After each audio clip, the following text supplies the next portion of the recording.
The city is built on order.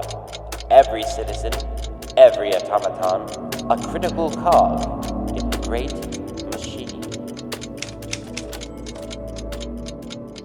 The game of City of the Great Machine has a few ways to play. You have competitive, cooperative, and solo. Seeing as the competitive mode is the default, I will only be covering this option in this video, but I intend to make a video explaining the alternate options in the future. To begin the game, take all the district tiles and arrange them to create the city. No need to overthink this part, as the City of the Great Machine is not static and is prone to transform in the course of the game.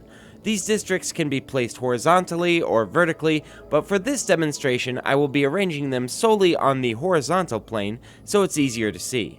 Another thing to keep in mind is that each tile should connect to at least 2 other tiles, and the city shouldn't be able to break in 2 by the removal of 1 tile. Next, take the famous citizen tiles and shuffle them face down and place 1 on each of the squares highlighted in blue.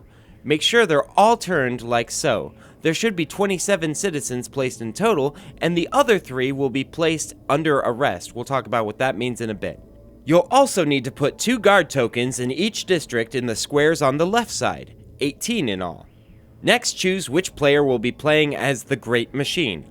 All other players will be playing as the Revolutionaries. Now we can set the progress board. The starting position of the 2 pointers depends on how many players are playing, and the skill level of those players. Seeing as we have new players and only 1 revolutionary player, we will put the master plan pointer on the 3rd position and the discontent pointer on the single revolutionary space. The last step to general setup is to take the large city event cards and divide them like so. Event 1, Event 2, and the countdown card. Place the countdown card face down like so, then shuffle the 2 event decks individually. Once this is done, put 6 of the City Event 2 cards on top of the countdown card, and then do the same for the City Event 1 deck.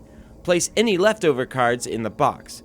One thing to watch out for is there are big City Event cards and little ones. Be sure to use the big ones, as the smaller ones are for the single-player co-op version of the game. Alright, now that we have set up the game, it's time for the players to collect their game pieces. The machine player takes the 3 servants and places them on the Grand Citadel district, shuffles the directive deck and places it face down nearby, then collects 3 raid tokens. Revolutionary players take a miniature and a hero card for each hero that they will be controlling. In this game, 1 player will be controlling all 3, so they will choose 3 characters to play. Hero cards have a lot of information that we'll be covering later, but for now we just need the symbol that shows the starting location for each hero's miniature. The revolutionaries will then take their characters' access cards and randomly take 1 card out of each hero's deck and put it to the side as a forfeited card. They may look at this card, but the Great Machine cannot. After that, you're pretty much set. There are other game pieces that we'll talk about in the future, but I'm sure you're itching to start playing, so let's get things started. The goal of the game depends on the team for which you're playing. The revolutionaries win the game if they successfully riot in 3 districts, or only 2 districts if they can get the discontent counter into the riot stage. The main way to stir up the population to riot is by raising the discontentment level, which they can do in a few ways, including tricking the Great Machine into oppressing the population for no reason. The Great Machine wins if the master plan pointer reaches 12. It makes progress to this end primarily by catching heroes in raids, as well as achieving objectives on the city event cards. The game is played in rounds with 5 phases in each. Seeing as this is just an introduction to the game, I won't be going into great depth for every facet, but we will cover the basics for each round to give you a sense of how the game is played. Despite how long 5 phases sound, these rounds can go by very quickly, so though there's a bit to cover in this game, it's not as slow as the complexity suggests. Okay, for real now. To begin a round, the Great Machine flips over the top card of the City Event deck. This sets certain rules for this round, as well as gives the Great Machine objectives to fulfill in order to advance the master plan. After this, each player collects their team's currency. The Great Machine deals in bonds, and gains an amount that corresponds with the position on the discontent pointer. And there's no limit to how many bonds the machine can stockpile. The revolutionaries gain trust by being in the same district as famous citizens. The hero gains 1 trust token per famous person, but trust must be evenly split between heroes if they're in the same district. Another thing to keep in mind is at the bottom of their cards, each player has a limit for the amount of trust they can stockpile. In this next phase, each hero chooses an access card and places it face down on the table. This card shows the district that the hero wants to move to at the start of their turn. Once all heroes are ready with their choices, they let the Great Machine know, and then it's on to the next phase. One thing that is very important to note, though not especially pertinent in a 2-player game, is that though the revolutionaries may communicate freely, they cannot do so without the Great Machine hearing and seeing what they're doing.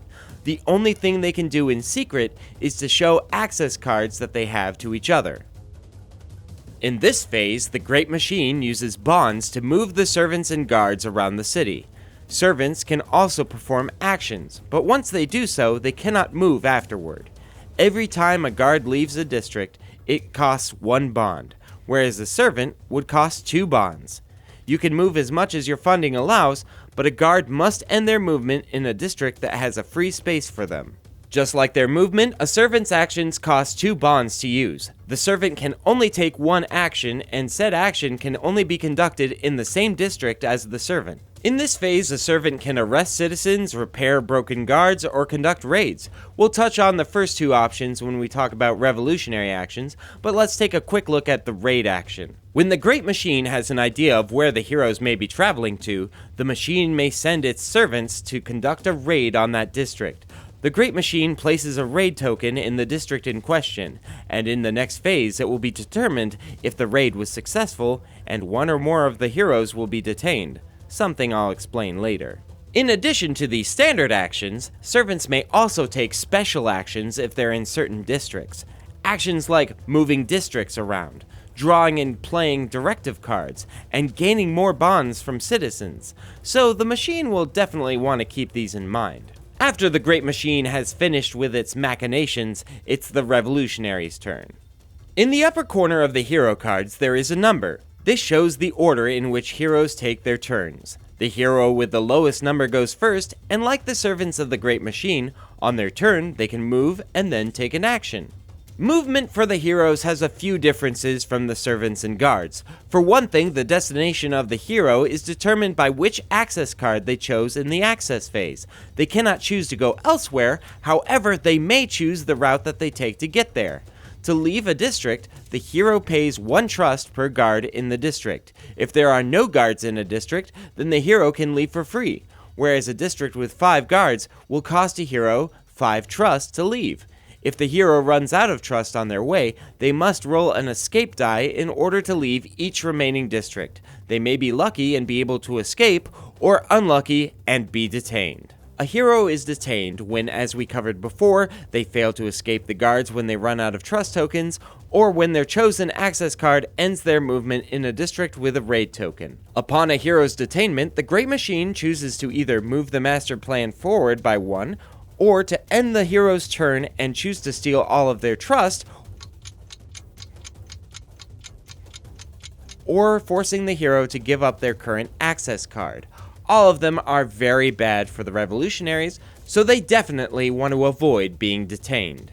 When a hero arrives at their intended destination, they may use their remaining trust to perform actions. We'll be covering most of them here in depth, but before we do, I just want to mention that each hero has a unique trait to help them in their quests, and like the servants, heroes can perform special actions in certain districts, so be sure to check those out when you get the chance. A couple of the more simple actions available to the heroes are incitement and gaining trust. And gaining trust just gives the hero 1 trust, simple.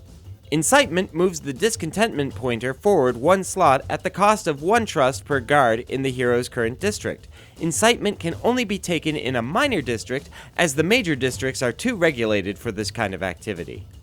Next up, let's talk about attacking guards. When a guard is broken, it has no effect on the game except taking up a guard slot in the district, so attacking them can be worthwhile.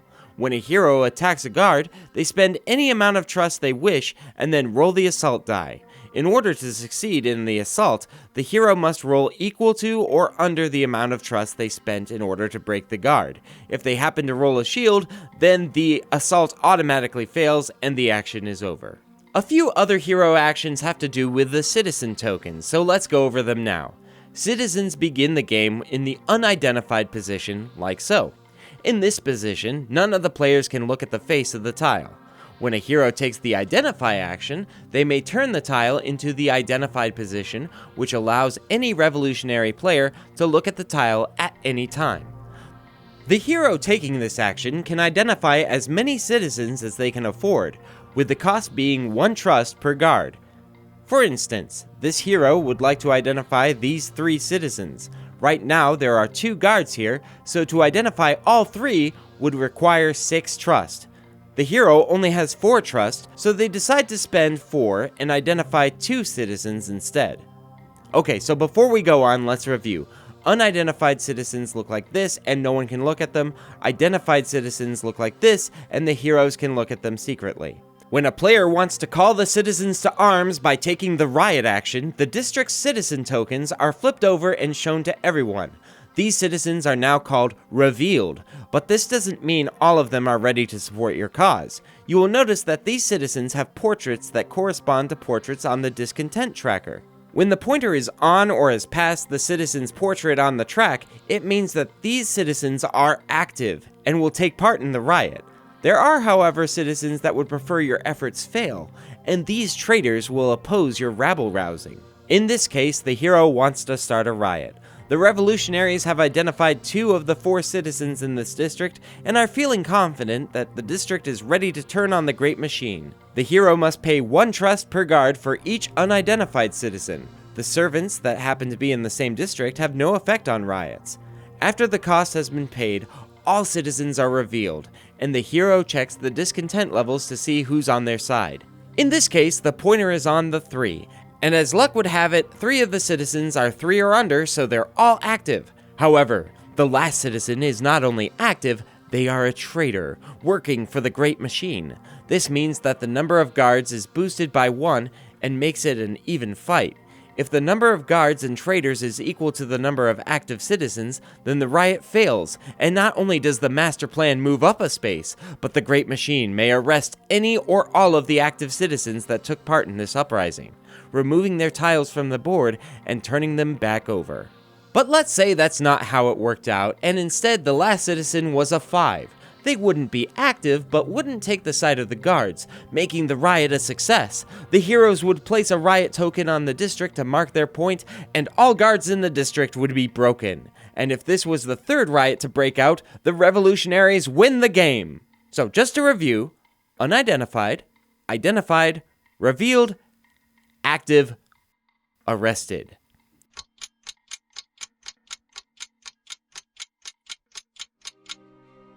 At the end of the round, all raid tokens are removed from the city, and for each raid that did not result in the detainment of a hero, the discontent pointer moves up 1 slot. If the pointer is already in the riot stage, a revolutionary closest to the raid chooses to identify any 1 citizen for free. Next, the players check the city event cards and see if anything needs to be resolved, and if the criteria for the master plan to advance have been met. After this is done, the round ends and it's on to the next. Though this game is right up my alley, it took me a while to learn how it worked, and even now there are things I'm still learning about it. If this overview of the rules helped you understand how to play or even made you consider giving it a try, let me know in the comments. And until next time, this is Hogwash, over and out, catch you later.